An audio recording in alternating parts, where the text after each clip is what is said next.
होगा जब शाहिद कपूर और फरहान अख्तर होंगे एक साथ? अनुराग कश्यप की स्माइल क्यों नहीं रुक रही इन दिनों? ले चलेंगे आपको शंघाई की सैर पर और मिलवाऊंगी आपको छबीली से आज बॉलीवुड राउंड अप में। फिर देखते हैं क्या होगा जब होगा इतना कुछ। मैं हूँ समरा और बिल्कुल ये है आपका weekly entertainment show BBC Bollywood round up.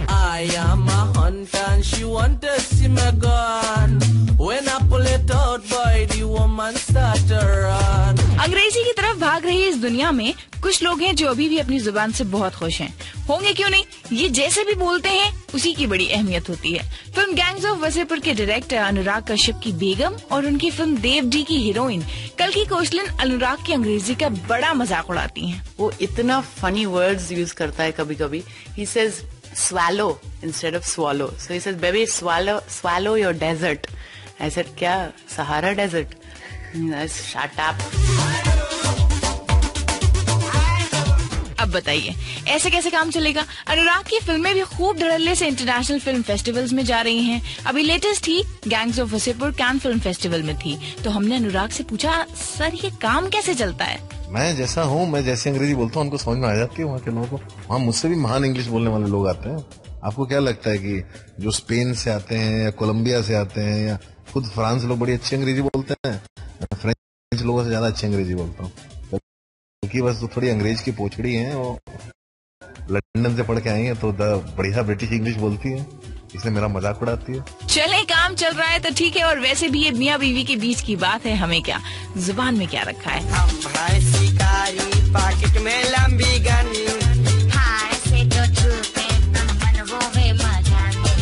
अनुराग कान से लौटे बिग वाइड स्माइल के साथ जो अब तक नहीं रुक रही है, इसकी वजह क्या है? सबसे ज्यादा हॉलीवुड रिपोर्टर के रिव्यू का जो लाइन था कि gangs of Wasseypur puts Tarantino in a corner, तो वो तो मतलब खुश हो गया वो लाइन हम लोग। जी, तो क्वेंटिन टैरेंटिनो से अनुराग को मिलाया जाएगा तो खुशी की बात तो है ही। बाकी ये रिव्यू सच्चे कितने हैं और कितने झूठे कुछ ही दिनों में पता चल जाएगा। फिल्म की रिलीज अब ज्यादा दूर नहीं। खैर, अब बात उस फिल्म की जो आ चुकी है। भाई आप देखेंगे तो वही जो फिल्म रिलीज हो चुकी है। खोसला का घोसला और ओए लकी लकी ओए बना चुके डायरेक्टर दिबाकर बैनर्जी की फिल्म शंघाई। जो भेजी थी दुआ, वो जाके आसमां से यूं टकरा गई कि आ गई लौट के सदा।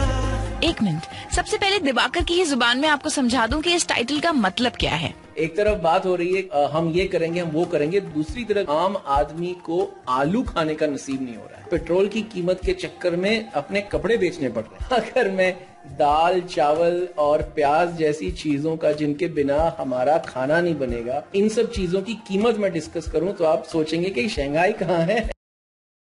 ये तो बहुत ही ज्यादा महंगाई है। एग्जैक्टली फिल्म दिखाती है एक ऐसा शहर भरतपुर जिसे कि आइडियल शहर बनाने की बात हो रही है, लेकिन सच्चाई क्या है समाज की, ये किससे छुपा है?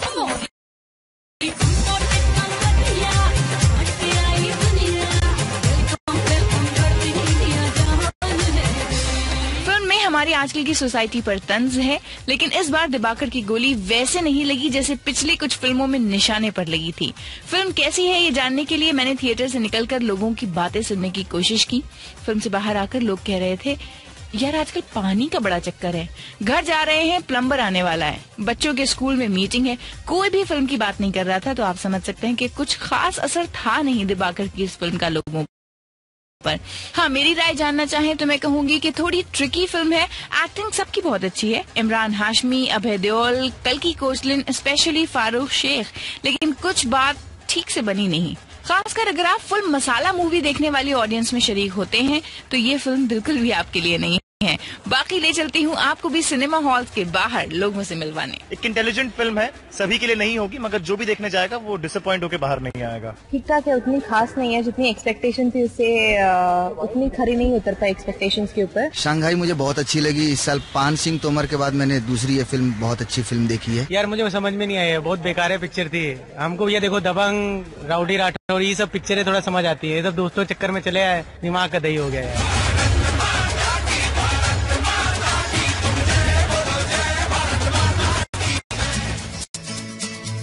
इन दिनों दोनों सितारों की चहल पहल है सिंगापुर में। क्यों नहीं आईफा अवार्ड फंक्शन इस बार होस्ट किए जा रहे हैं सिंगापुर में।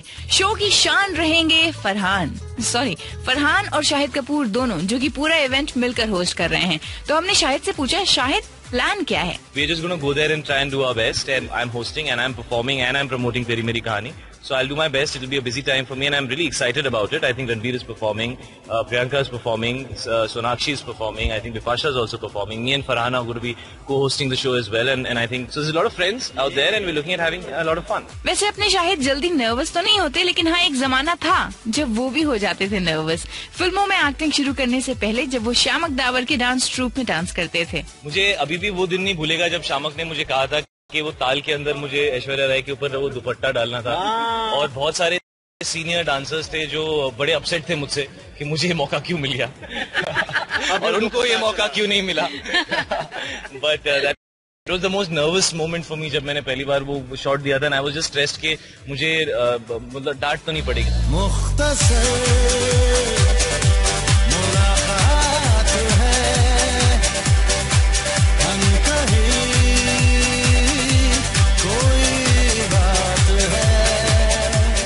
प्रियंका का आईफा में जाने का एक और बड़ा मकसद ये भी है कि वहाँ वो जमकर अपनी फिल्म तेरी मेरी कहानी को प्रमोट करने वाले हैं। साथ ही इवेंट को होस्ट कर रहे हैं रणबीर कपूर भी।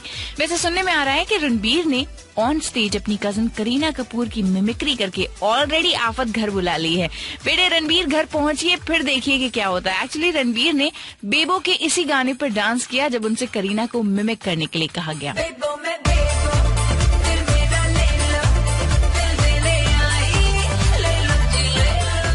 और अब बातें होंगी उनकी जो आज हमारे बीच नहीं है तो क्या हुआ, अगर होती तो इस हफ्ते हो चुकी होती 76 साल की। नजाकत और खूबसूरती की इंतहा नूतन।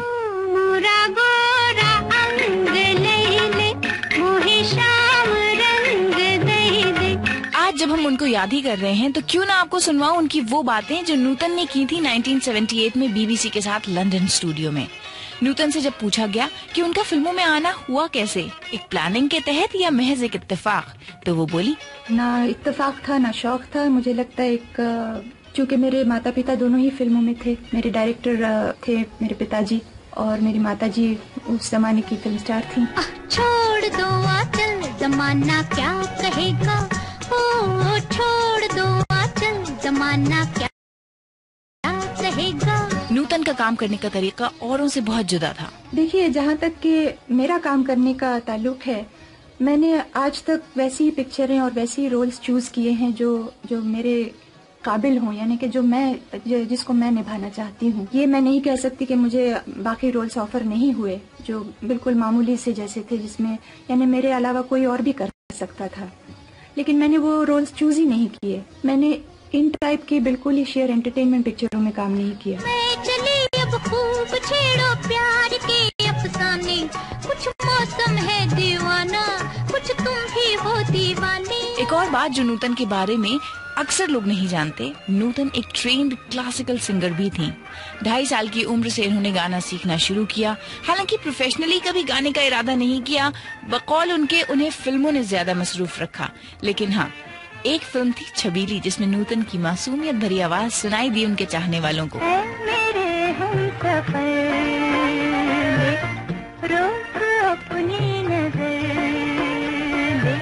तो इसके साथ ही अब मेरे जाने का वक्त हो गया। लेती हूँ आप लोगों से इजाजत, फिर मिलूंगी अगले हफ्ते।